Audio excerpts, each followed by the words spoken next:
ଯିରିମିୟଙ୍କ ବିଳାପ ଅଧ୍ୟାୟ 1। ହାୟ ହାୟ, ଲୋକରେ ପରିପୂର୍ଣ୍ଣ ନଗରୀ କିପରି ଏକାକିନୀ ହୋଇ ବସୁଅଛି।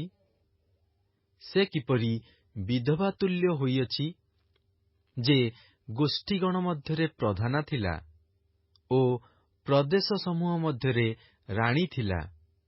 ସେ କିପରି କରଦାୟିନୀ ହୋଇଅଛି। ସେ ରାତ୍ରିରେ ଅତିଶୟ ରୋଦନ କରେ। ତାହାର ଲୋତକ ଗଣ୍ଡ ଦେଶରେ ପଡ଼ିଅଛି। ତାହାର ସମସ୍ତ ପ୍ରେମିକଙ୍କ ମଧ୍ୟରେ ତାହାକୁ ସାନ୍ତ୍ୱନା କରିବାକୁ କେହି ନାହିଁ। ତାହାର ବନ୍ଧୁ ସମସ୍ତେ ତାହାକୁ ପ୍ରବଞ୍ଚନା କରିଅଛନ୍ତି। ସେମାନେ ତାହାର ଶତ୍ରୁ ହୋଇଅଛନ୍ତି। ଦୁଃଖ ସକାଶୁ ଓ ମହାଦାସତ୍ୱ ସକାଶୁ ଯିହୁଦା ବନ୍ଦୀ ହୋଇଯାଇଅଛି। ସେ ଦେବପୂଜକମାନଙ୍କ ମଧ୍ୟରେ ବାସ କରେ। ସେ କିଛି ବିଶ୍ରାମ ପାଏ ନାହିଁ। ତାହାର ତାଡ଼ନାକାରୀ ସମସ୍ତେ ସଂକୀର୍ଣ୍ଣ ପଥରେ ତାହାର ସଙ୍ଗ ଧରିଲେ। ସିଓନର ପଥ ସକଳ ଶୋକ କରଇ, କାରଣ କେହି ମହାସଭାକୁ ଆସେ ନାହିଁ। ତାହାର ଦ୍ୱାର ସବୁ ଶୂନ୍ୟ। ତାହାର ଯାଜକମାନେ ଦୀର୍ଘ ନିଶ୍ୱାସ ଛାଡୁଅଛନ୍ତି। ତାହାର କୁମାରୀଗଣ ଦୁଃଖଗ୍ରସ୍ତ ଓ ସେ ନିଜେ ମନ ପୀଡ଼ା ପାଇଅଛି। ତାହାର ବିପକ୍ଷଗଣ ମସ୍ତକ ସ୍ୱରୂପ ହୋଇଅଛନ୍ତି। ତାହାର ଶତ୍ରୁମାନେ ସୌଭାଗ୍ୟବାନ ହୋଇଅଛନ୍ତି, କାରଣ ତାହାର ଅସଂଖ୍ୟ ଆଜ୍ଞାଲଙ୍ଘନ ସକାଶୁ ସଦାପ୍ରଭୁ ତାହାକୁ କ୍ଲେଶ ଦେଇଅଛନ୍ତି। ତାହାର ଶିଶୁ ସନ୍ତାନଗଣ ବିପକ୍ଷର ଆଗେ ଆଗେ ବନ୍ଦୀ ହୋଇଯାଇଅଛନ୍ତି। ସିଓନ କନ୍ୟାର ଶ୍ରୀ ତାହାଠାରୁ ଯାଇଅଛି। ତାହାର ଅଧିପତିଗଣ ଚରାଣୀ ସ୍ଥାନ ନ ପାଇବା ହରିଣୀମାନଙ୍କ ପରି ହୋଇଅଛନ୍ତି। ପୁଣି ସେମାନେ ପଛେ ଗୋଡ଼ାଇବା ଲୋକର ଆଗେ ଆଗେ ଶକ୍ତିହୀନ ହୋଇ ଗମନ କରିଅଛନ୍ତି। ନିଜ ଦୁଃଖ ଓ ଦୁର୍ଗତିର ସମୟରେ ଜିରୁସାଲମ ଆପଣା ପୂର୍ବ କାଳର ମନୋହର ବିଷୟ ସବୁ ସ୍ମରଣ କରୁଅଛି।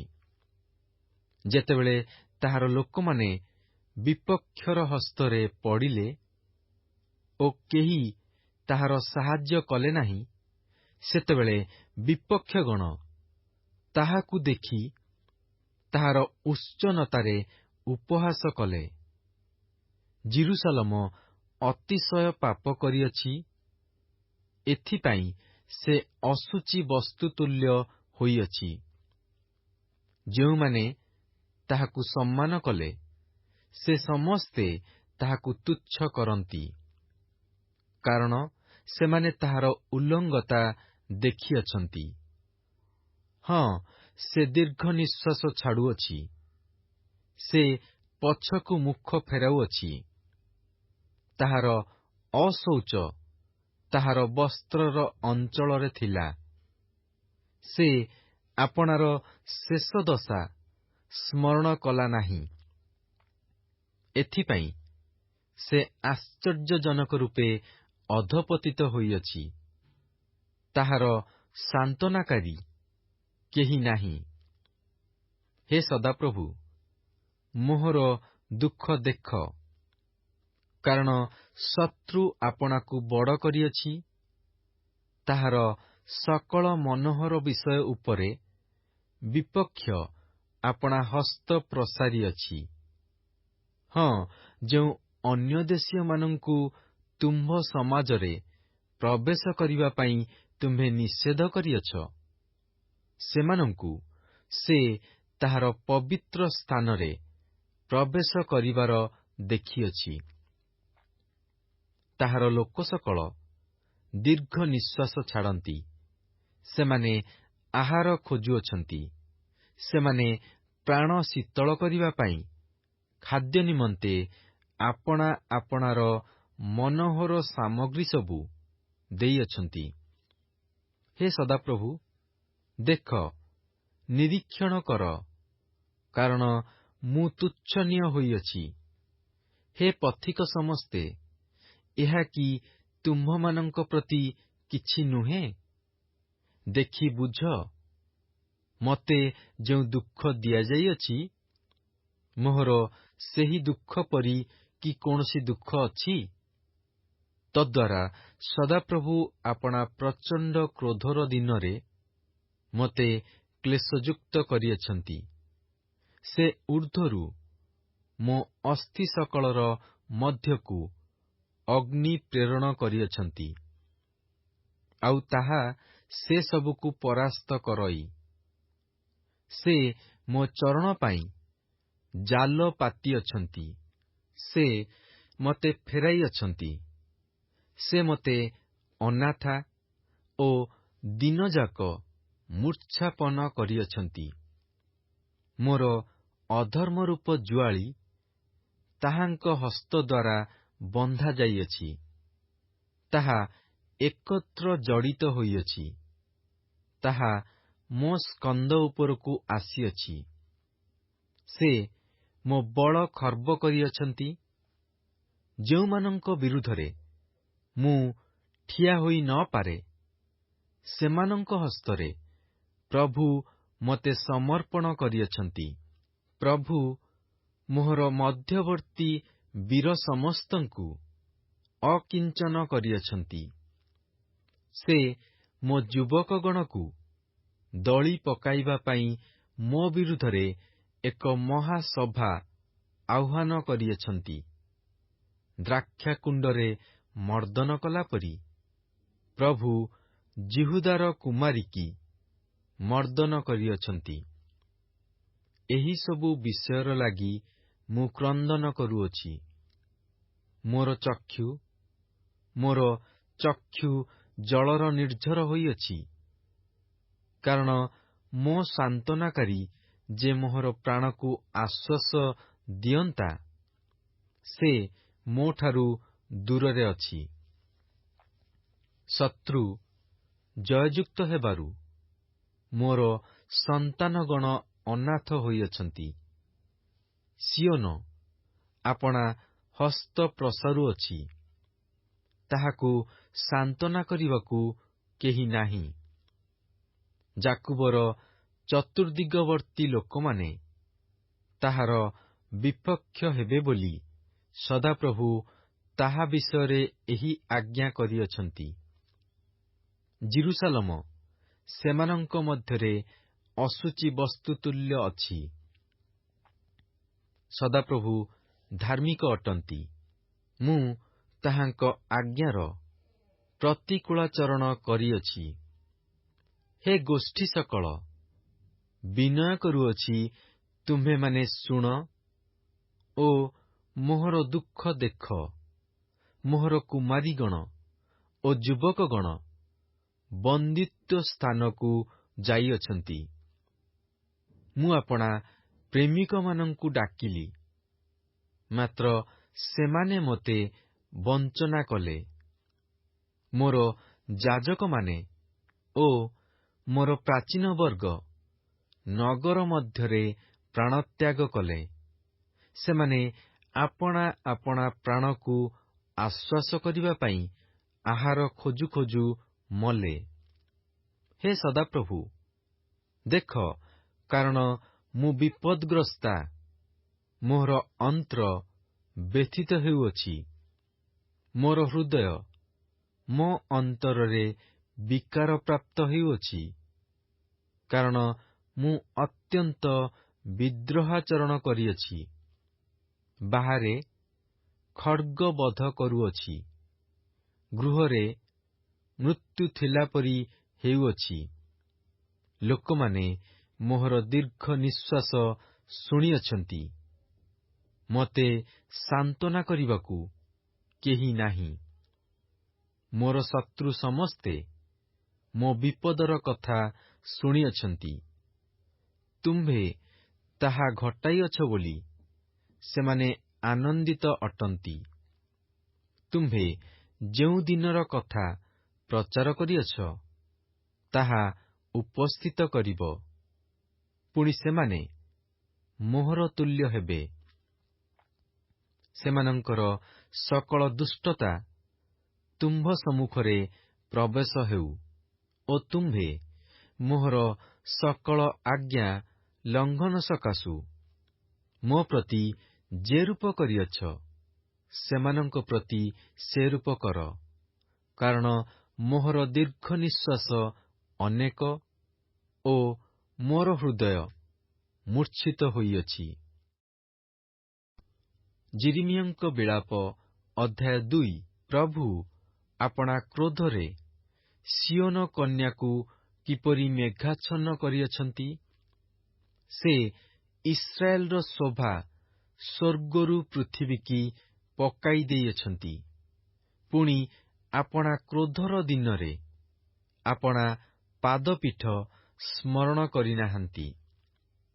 ପ୍ରଭୁ ଯାକୁବର ସକଳ ବାସସ୍ଥାନ ଗ୍ରାସ କରିଅଛନ୍ତି ଓ ଦୟା କରିନାହାନ୍ତି। ସେ ଆପଣା କୋପରେ ଯିହୁଦା କନ୍ୟାର ଦୃଢ଼ ଦୁର୍ଗ ସବୁ ଉତ୍ପାଟନ କରିଅଛନ୍ତି। ସେ ସବୁକୁ ସେ ଭୂମିସାତ୍ କରିଅଛନ୍ତି।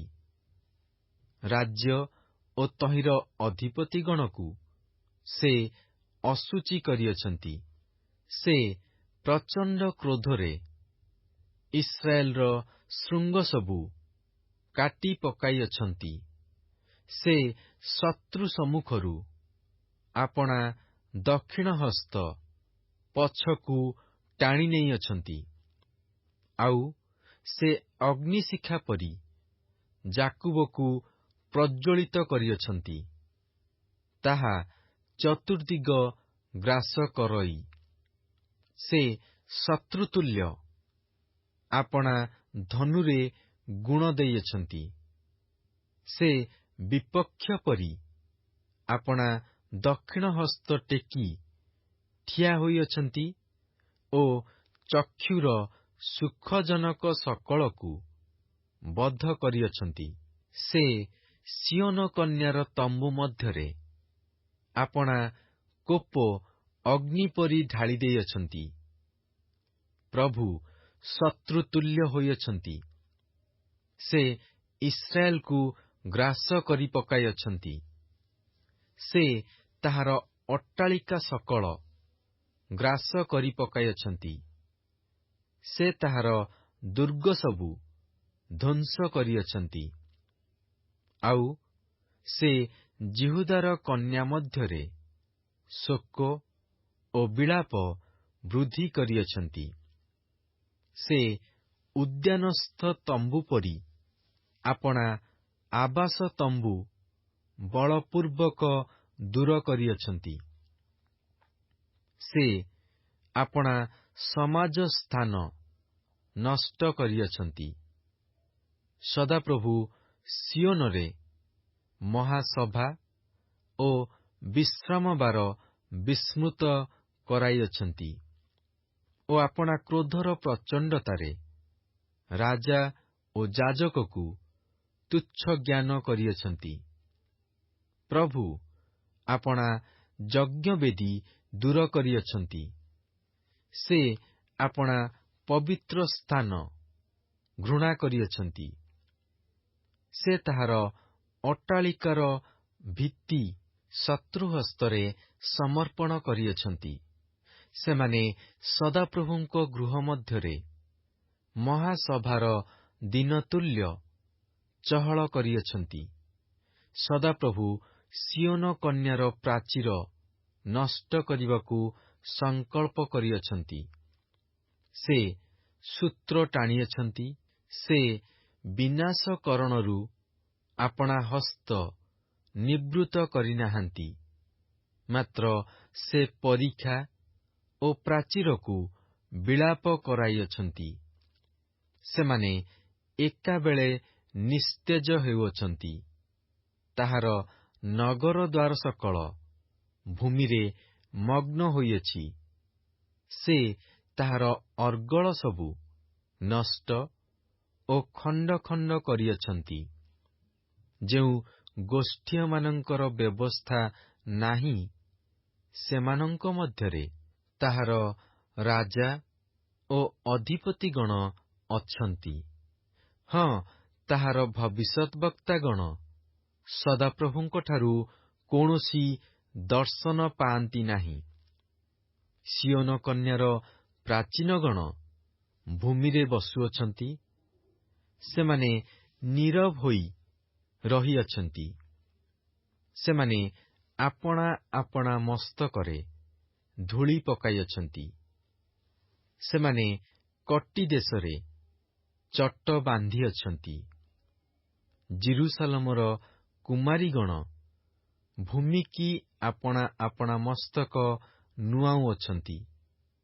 ମୋହର ଚକ୍ଷୁ ଲୋତକରେ କ୍ଷୀଣ ହୁଅଇ, ମୋହର ଅନ୍ତ୍ର ବ୍ୟଥିତ ହୁଅଇ, ମୋ ଲୋକଙ୍କ କନ୍ୟାର ବିନାଶ ହେତୁ ମୋହର କଲିଜା ଭୂମିରେ ଢଳାଯାଇଅଛି।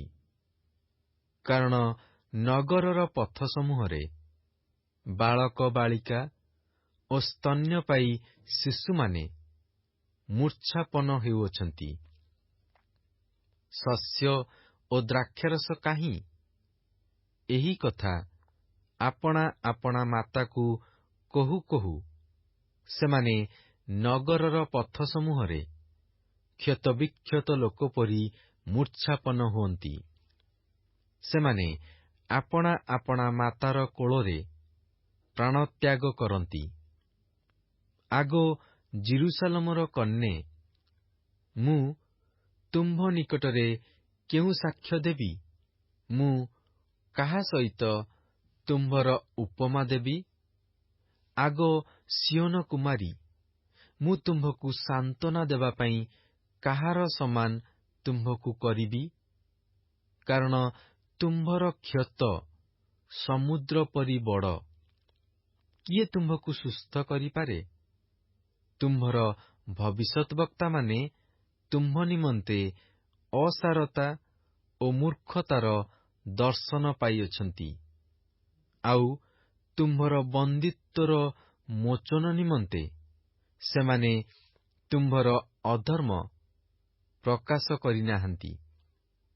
ମାତ୍ର ଅସାର ଭାରୋକ୍ତି ଓ ତୁମ୍ଭ ନିର୍ବାସିତ ହେବାର କାରଣ ଦେଖି ପ୍ରଚାର କରିଅଛନ୍ତି। ପଥିକମାନେ ତୁମ୍ଭ ପ୍ରତି ହାତତାଳି ଦିଅନ୍ତି। ସେମାନେ ଶିସ୍ ଶବ୍ଦ କରି ଓ ଜିରୁସାଲମର କନ୍ୟା ଆଡ଼େ ମସ୍ତକ ହଲାଇ କୁହନ୍ତି, ଯେଉଁ ନଗରକୁ ଲୋକେ ସୌନ୍ଦର୍ଯ୍ୟର ସିଦ୍ଧି ଓ ସମୁଦାୟ ପୃଥିବୀର ଆନନ୍ଦ ସ୍ୱରୂପ ବୋଲି କହିଲେ, ତାହା କି ଏହି? ତୁମ୍ଭର ଶତ୍ରୁସକଳ ତୁମ୍ଭ ବିରୁଦ୍ଧରେ ଫର୍ଚ୍ଚା କରି ଆପଣା ଆପଣା ମୁଖ ମେଲାଇଅଛନ୍ତି। ସେମାନେ ଶିସ୍ ଦିଅନ୍ତି ଓ ଦନ୍ତ କଡ଼ମଡ଼ କରନ୍ତି। ସେମାନେ କହନ୍ତି, ଆମ୍ଭେମାନେ ତାହାକୁ ଗ୍ରାସ କରିଅଛୁ। ଆମ୍ଭେମାନେ ଯେଉଁ ଦିନର ଅପେକ୍ଷା କଲୁ, ଏ ଅବଶ୍ୟ ସେହି ଦିନ। ଆମ୍ଭେମାନେ ତାହା ପାଇଲୁ, ଆମ୍ଭେମାନେ ତାହା ଦେଖିଲୁ। ସଦାପ୍ରଭୁ ଯାହା ସଂକଳ୍ପ କଲେ, ତାହା ସିଦ୍ଧ କରିଅଛନ୍ତି। ସେ ପୁରାତନ କାଳରେ ଯାହା ଆଜ୍ଞା କରିଥିଲେ, ଆପଣାର ସେହି ବାକ୍ୟ ସଫଳ କରିଅଛନ୍ତି। ସେ ନିପାତ କରିଅଛନ୍ତି ଓ ଦୟା କରିନାହାନ୍ତି। ଆଉ ସେ ଶତ୍ରୁକୁ ତୁମ୍ଭ ଉପରେ ଆନନ୍ଦ କରିବାକୁ ଦେଇଅଛନ୍ତି। ସେ ତୁମ୍ଭ ବିପକ୍ଷଗଣର ଶୃଙ୍ଗ ଉନ୍ନତ କରିଅଛନ୍ତି। ଲୋକମାନଙ୍କର ହୃଦୟ ପ୍ରଭୁଙ୍କ ନିକଟରେ ପ୍ରାର୍ଥନା କଲା, ହେ ସିଓନ କନ୍ୟାର ପ୍ରାଚୀର, ଦିବାରାତ୍ର ଅଶ୍ରୁଧାରା ସ୍ରୋତ ପରି ବୁହାଅ। ତୁମ୍ଭେ ଆପଣାକୁ କିଛି ବିଶ୍ରାମ ଦିଅ ନାହିଁ। ତୁମ୍ଭ ଚକ୍ଷୁର ତାରା ଶାନ୍ତ ନ ହେଉ। ଉଠ, ରାତ୍ରିରେ ପ୍ରତ୍ୟେକ ପ୍ରହରର ଆରମ୍ଭରେ ଆର୍ତ୍ତସ୍ୱର କର। ପ୍ରଭୁଙ୍କ ସମ୍ମୁଖରେ ତୁମ୍ଭର ହୃଦୟ ଜଳ ପରି ଢାଳି ଦିଅ। ତୁମ୍ଭର ବାଳକ ବାଳିକାଗଣର ପ୍ରାଣ ରକ୍ଷାର୍ଥେ ତାହାଙ୍କ ଛାମୁରେ କୃତାଞ୍ଜଳି ହୁଅ। ସେମାନେ ପ୍ରତ୍ୟେକ ସଡ଼କର ମୁଣ୍ଡରେ କ୍ଷୁଧାରେ କ୍ଳାନ୍ତ ହେଉଅଛନ୍ତି। ହେ ସଦାପ୍ରଭୁ, ଦେଖ, ନିରୀକ୍ଷଣ କର। ତୁମ୍ଭେ କାହା ପ୍ରତି ଏ ପ୍ରକାର ବ୍ୟବହାର କରିଅଛ? ସ୍ତ୍ରୀଲୋକେ କି ଆପଣା ଗର୍ଭଫଳକୁ ହସ୍ତରେ ଲାଳିତ ଶିଶୁମାନଙ୍କୁ ଭୋଜନ କରିବେ? ଯାଜକ ଓ ଭବିଷ୍ୟଦ୍ବକ୍ତା କି ପ୍ରଭୁଙ୍କର ପବିତ୍ର ସ୍ଥାନରେ ହତ ହେବେ? ଆବାଳ ବୃଦ୍ଧ ଲୋକ ବାଟରେ ଭୂମିରେ ପଡ଼ିଅଛନ୍ତି। ଆମ୍ଭର କୁମାରୀ ଓ ଯୁବକଗଣ ଖଡ୍ଗରେ ହତ ହୋଇ ପଡ଼ିଅଛନ୍ତି। ତୁମ୍ଭେ ସେମାନଙ୍କୁ ଆପଣା କ୍ରୋଧର ଦିନରେ ବଧ କରିଅଛ। ତୁମ୍ଭେ ଦୟା ନ କରି ହତ୍ୟା କରିଅଛ। ତୁମ୍ଭେ ମୋର ଚତୁର୍ଦିଗସ୍ଥ ଆଶଙ୍କା ସକଳକୁ ମହାସଭା ଦିନର ନ୍ୟାୟ ଆହ୍ୱାନ କରିଅଛ। ସଦାପ୍ରଭୁଙ୍କ କ୍ରୋଧର ଦିନରେ କେହି ରକ୍ଷା ପାଇଲେ ନାହିଁ କି ଅବଶିଷ୍ଟ ରହିଲେ ନାହିଁ। ଯେଉଁମାନଙ୍କୁ ମୁଁ ଲାଳନ ପାଳନ କଲି, ସେମାନଙ୍କୁ ମୋର ଶତ୍ରୁ ସଂହାର କରିଅଛି। ଯିରିମିୟଙ୍କ ବିଳାପ ଅଧ୍ୟାୟ 3। ଯେ ତାହାଙ୍କ କ୍ରୋଧରୂପ ପାଞ୍ଚଣ ଦ୍ୱାରା କ୍ଲେଶ ଦେଖିଅଛି, ମୁଁ ସେହି ମନୁଷ୍ୟ। ସେ ମୋତେ ଆଲୁଅରେ ନୁହେଁ, ଅନ୍ଧକାରରେ ଚଳାଇଅଛନ୍ତି। ସେ ନିଶ୍ଚୟ ମୋ ବିରୁଦ୍ଧରେ ଦିନଯାକ ଆପଣା ହସ୍ତ ପୁନଃ ପୁନଃ ଫେରାଉଅଛନ୍ତି। ସେ ମୋହର ମାଂସ ଓ ମୋର ଚର୍ମ ଜୀର୍ଣ୍ଣ କରିଅଛନ୍ତି। ସେ ମୋହର ଅସ୍ଥି ସବୁ ଭାଙ୍ଗି ପକାଇଅଛନ୍ତି। ସେ ମୋତେ ଅବରୁଦ୍ଧ କରିଅଛନ୍ତି। ସେ ମୋତେ ବିଷବୃକ୍ଷ ଓ ଶ୍ରାନ୍ତିରେ ବେଷ୍ଟିତ କରିଅଛନ୍ତି। ସେ ବହୁକାଳରୁ ମୃତ ଲୋକମାନଙ୍କ ତୁଲ୍ୟ ମୋତେ ଅନ୍ଧକାର ସ୍ଥାନରେ ବାସ କରାଇଅଛନ୍ତି। ସେ ମୋର ଚାରିଆଡ଼େ ବେଢ଼ା ଦେଇଅଛନ୍ତି, ମୁଁ ବାହାରି ଯାଇ ନ ପାରେ। ସେ ମୋହର ଶୃଙ୍ଖଳ ଭାରୀ କରିଅଛନ୍ତି। ହଁ, ମୁଁ ସାହାଯ୍ୟ ପାଇଁ ଆର୍ତ୍ତସ୍ୱର କଲେ ସେ ମୋହର ପ୍ରାର୍ଥନା ଅଗ୍ରାହ୍ୟ କରନ୍ତି। ସେ କଟା ପଥରରେ ମୋହର ପଥ ଅବରୋଧ କରିଅଛନ୍ତି। ସେ ମୋର ପଥ ସବୁ ବକ୍ର କରିଅଛନ୍ତି। ସେ ମୋ ପ୍ରତି ଛକି ବସିଥିବା ଭାଲୁ ଓ ଅନ୍ତରାଳରେ ଥିବା ସିଂହ ପରି ଅଟନ୍ତି। ସେ ମୋର ପଥ ବିପଥ କରି ମୋତେ ଟାଣି ଖଣ୍ଡ ଖଣ୍ଡ କରିଅଛନ୍ତି। ସେ ମୋତେ ଅନାଥ କରିଅଛନ୍ତି। ସେ ଆପଣା ଧନୁରେ ଗୁଣ ଦେଇଅଛନ୍ତି ଓ ମୋତେ ତୀର ଲକ୍ଷ୍ୟ କରି ରଖିଅଛନ୍ତି। ସେ ଆପଣା ତୁଣର ସର ମୋହର ମର୍ମରେ ପ୍ରବେଶ କରାଇଅଛନ୍ତି।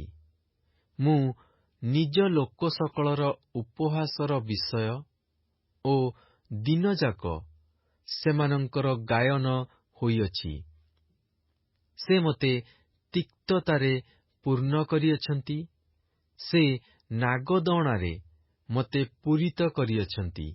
ଆହୁରି ସେ କଙ୍କରରେ ମୋର ଦନ୍ତ ଭାଙ୍ଗିଅଛନ୍ତି। ସେ ଭସ୍ମରେ ମୋତେ ଆଚ୍ଛାଦିତ କରିଅଛନ୍ତି। ପୁଣି ତୁମ୍ଭେ ମୋହର ପ୍ରାଣକୁ ଶାନ୍ତିରୁ ଦୂରରେ ରଖିଅଛ। ମୁଁ ସୌଭାଗ୍ୟ ପାଶୋରି ଗଲି।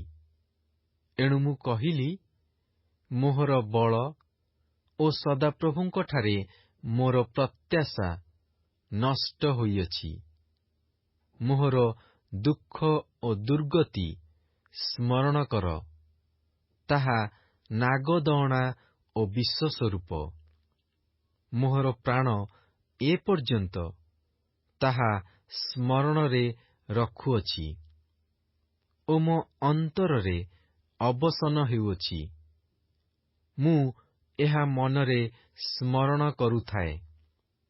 ଏଥିପାଇଁ ମୋହର ଭରସା ଅଛି। ସଦାପ୍ରଭୁଙ୍କର ବିବିଧ ଦୟା ସକାଶୁ ଆମ୍ଭେମାନେ ବିନଷ୍ଟ ହୋଇନାହୁଁ, କାରଣ ତାହାଙ୍କର କରୁଣା ଶେଷ ହୁଏ ନାହିଁ। ସେସବୁ ପ୍ରତି ପ୍ରଭାତରେ ନୂତନ। ତୁମ୍ଭର ବିଶ୍ୱସ୍ତତା ମହତ୍। ମୋର ପ୍ରାଣ କୁହେ, ସଦାପ୍ରଭୁ ମୋହର ବାଣ୍ଟ ସ୍ୱରୂପ। ଏଥିପାଇଁ ମୁଁ ତାହାଙ୍କଠାରେ ଭରସା ରଖିବି। ଯେଉଁମାନେ ସଦାପ୍ରଭୁଙ୍କ ପାଇଁ ଅପେକ୍ଷା କରନ୍ତି, ଯେଉଁ ପ୍ରାଣ ତାହାଙ୍କର ଅନ୍ୱେଷଣ କରେ, ତାହା ପ୍ରତି ସେ ମଙ୍ଗଳମୟ ଅଟନ୍ତି। ସଦାପ୍ରଭୁଙ୍କ ପରିତ୍ରାଣର ପ୍ରତ୍ୟାଶା କରି ସୁସ୍ଥିର ଭାବରେ ଅପେକ୍ଷା କରିବାର ମନୁଷ୍ୟର ମଙ୍ଗଳ।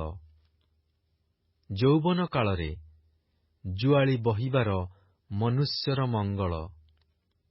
ସେ ଏକାକୀ ବସି ନୀରବ ହୋଇ ରହୁ, କାରଣ ସେ ତାହାର ସ୍କନ୍ଧରେ ଜୁଆଳି ରଖିଅଛନ୍ତି। ସେ ଧୂଳିରେ ଆପଣା ମୁଖ ରଖୁ, ତାହାହେଲେ ଅବା ଭରସା ଥାଇପାରେ। ଯେ ତାହାକୁ ପ୍ରହାର କରେ, ସେ ତାହାକୁ ଆପଣା ଗାଲ ଦେଖାଇ ଦେଉ। ସେ ପୂର୍ଣ୍ଣ ଅପମାନରେ ପରିପୂର୍ଣ୍ଣ ହେଉ, କାରଣ ପ୍ରଭୁ ସଦାକାଳ ପରିତ୍ୟାଗ କରିବେ ନାହିଁ। କାରଣ ଯଦ୍ୟପି ସେ ଦୁଃଖ ଘଟାନ୍ତି, ତଥାପି ଆପଣାର ଅପାର ଦୟାନୁସାରେ ସେ କରୁଣା କରିବେ। କାରଣ ସେ ମନୁଷ୍ୟ ସନ୍ତାନଗଣକୁ ସ୍ୱେଚ୍ଛାରେ କ୍ଲେଶ କିଏବା ଦୁଃଖ ଦିଅନ୍ତି ନାହିଁ। ପୃଥିବୀର ବନ୍ଦିସକଳ ପଦତଳେ ଦଳିତ ହେବାର, ସର୍ବପରିସ୍ଥଙ୍କ ସମ୍ମୁଖରେ ମନୁଷ୍ୟର ସ୍ୱୋତ ଅନ୍ୟଥା ହେବାର, ମନୁଷ୍ୟର ବିବାଦ ଅଯଥାର୍ଥ ରୂପେ ନିଷ୍ପତ୍ତି ହେବାର ପ୍ରଭୁ ଭଲ ପାଆନ୍ତି ନାହିଁ। ପ୍ରଭୁ ଆଜ୍ଞା ନ କଲେ ଯେ କଥା କହେ ଓ ତାହା ସିଦ୍ଧ ହୁଏ, ଏପରି କିଏ ଅଛି? ସର୍ବପରିସ୍ଥଙ୍କ ମୁଖରୁ ଅମଙ୍ଗଳ ଓ ମଙ୍ଗଳ କି ନିର୍ଗତ ହୁଏ ନାହିଁ? ଜୀବିତ ମନୁଷ୍ୟ କାହିଁକି ଅସନ୍ତୋଷର କଥା କହେ? ଆପଣା ପାପର ଦଣ୍ଡ ସକାଶୁ ମନୁଷ୍ୟ କାହିଁକି ଅସନ୍ତୋଷର କଥା କହେ?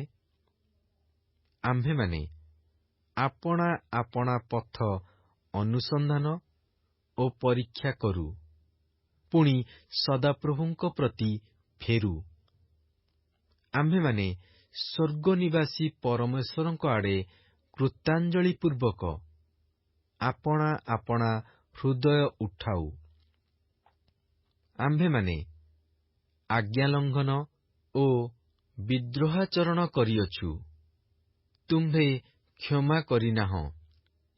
ତୁମ୍ଭେ କ୍ରୋଧରେ ଆଚ୍ଛନ୍ନ ହୋଇ ଆମ୍ଭମାନଙ୍କ ପଛେ ପଛେ ଗୋଡ଼ାଇଅଛ।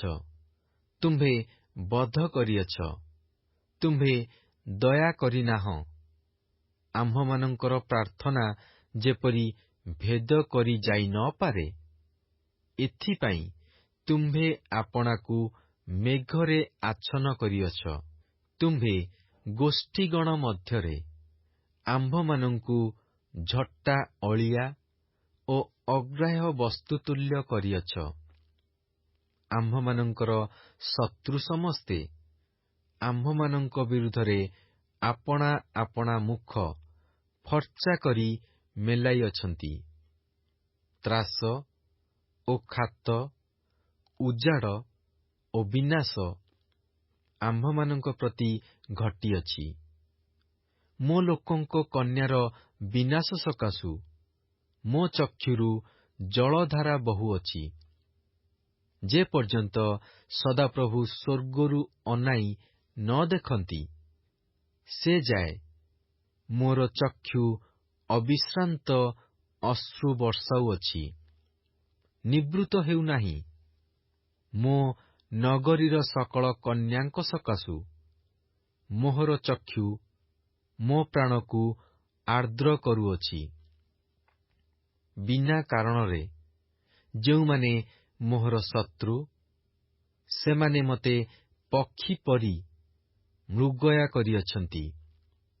ସେମାନେ କୂପରେ ମୋର ପ୍ରାଣ ସଂହାର କରି ମୋ ଉପରେ ପ୍ରସ୍ତର ପକାଇଅଛନ୍ତି।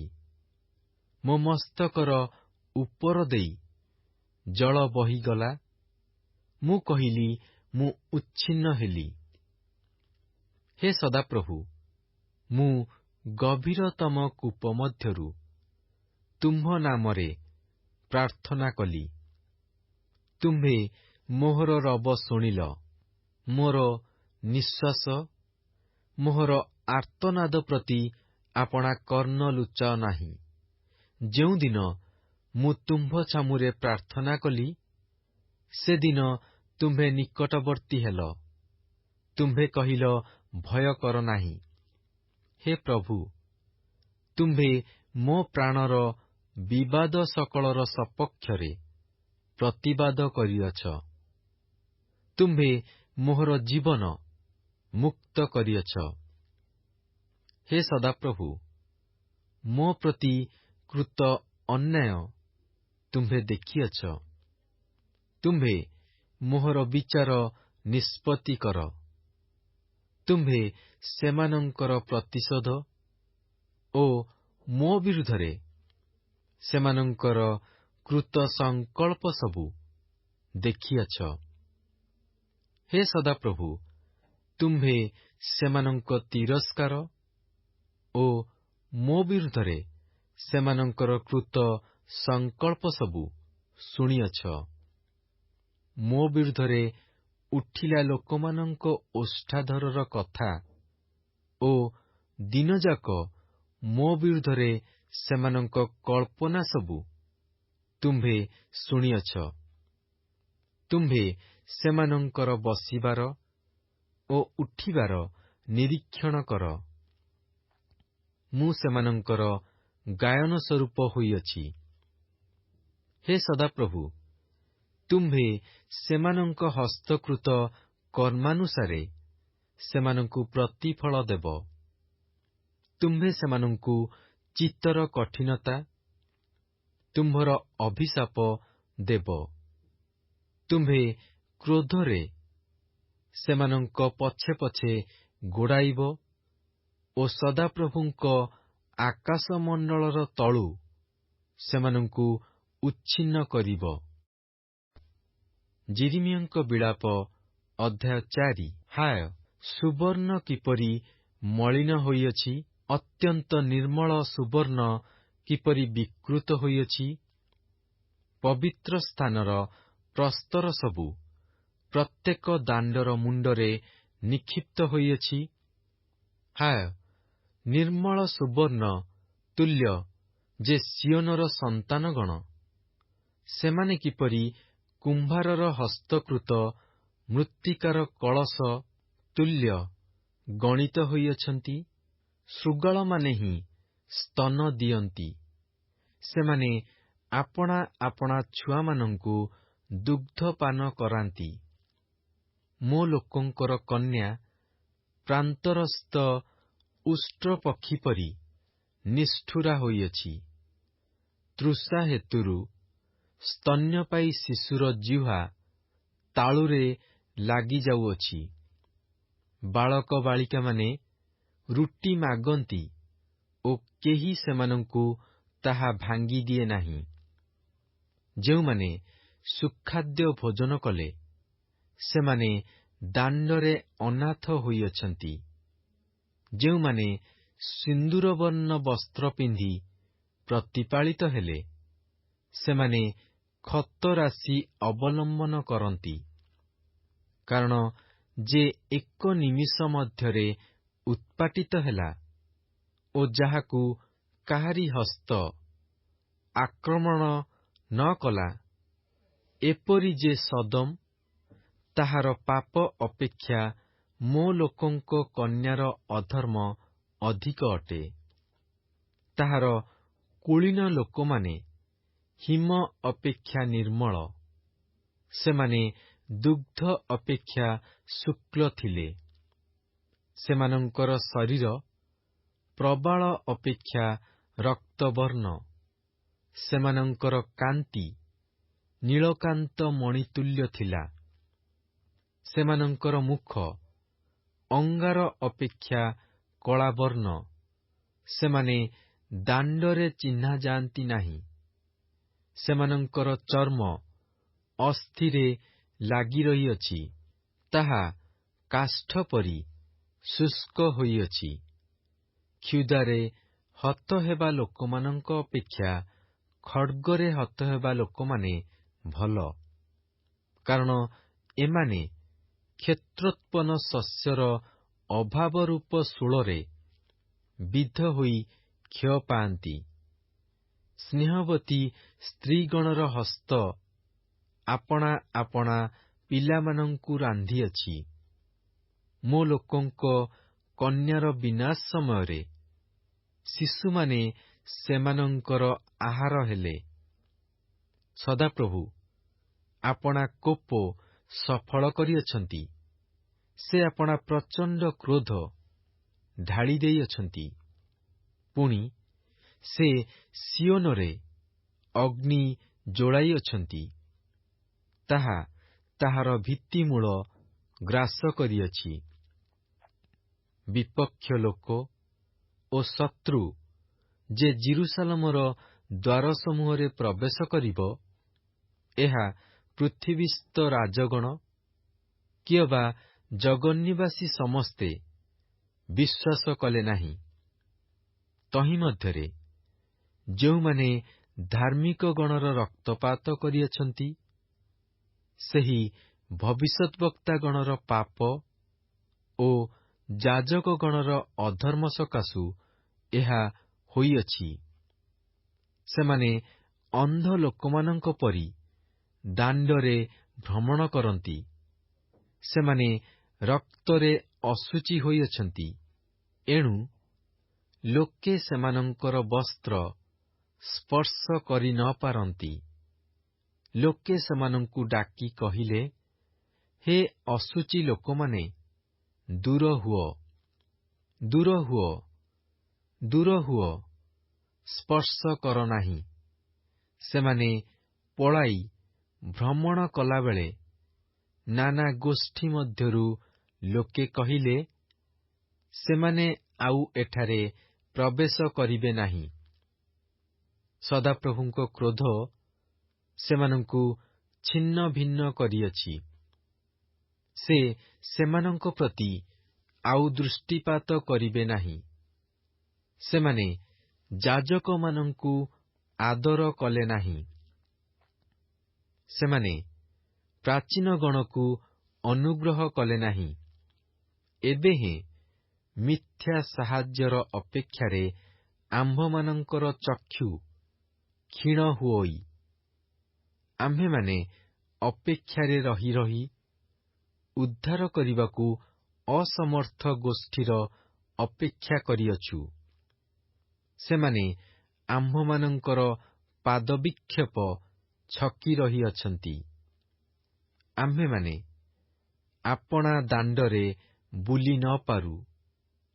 ଆମ୍ଭମାନଙ୍କର ଶେଷ ନିକଟ, ଆମ୍ଭମାନଙ୍କର ଆୟୁ ସମ୍ପୂର୍ଣ୍ଣ ହେଲା, କାରଣ ଆମ୍ଭମାନଙ୍କର ଶେଷକାଳ ଉପସ୍ଥିତ।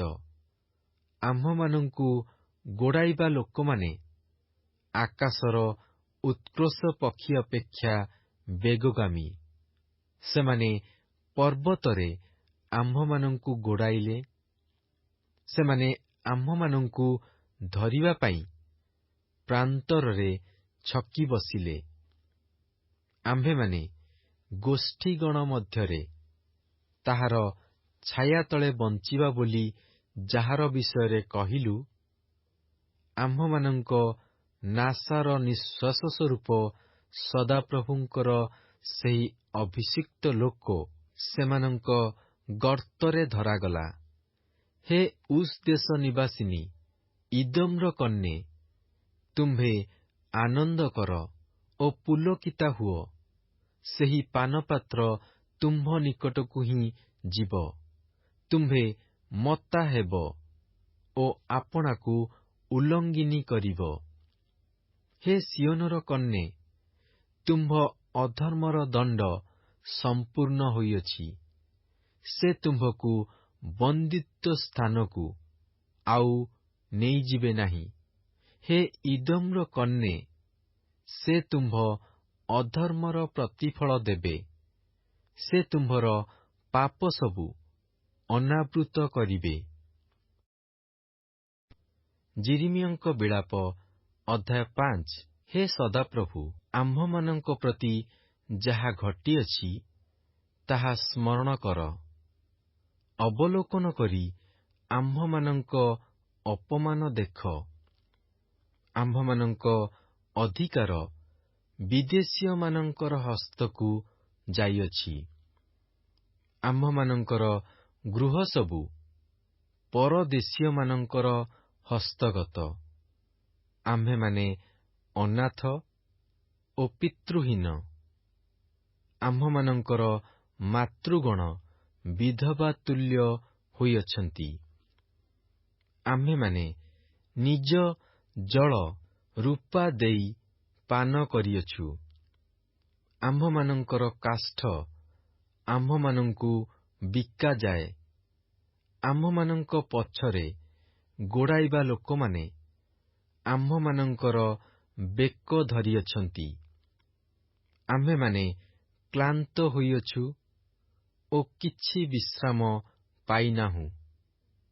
ଆମ୍ଭେମାନେ ଖାଦ୍ୟରେ ତୃପ୍ତ ହେବା ନିମନ୍ତେ ମିସ୍ରୀୟମାନଙ୍କୁ ଓ ଅଶ୍ଶୁରୀୟମାନଙ୍କୁ ହାତ ଦେଇଅଛୁ। ଆମ୍ଭମାନଙ୍କର ପିତୃଲୋକମାନେ ପାପ କରିଅଛନ୍ତି, ଆଉ ସେମାନେ ନାହାନ୍ତି।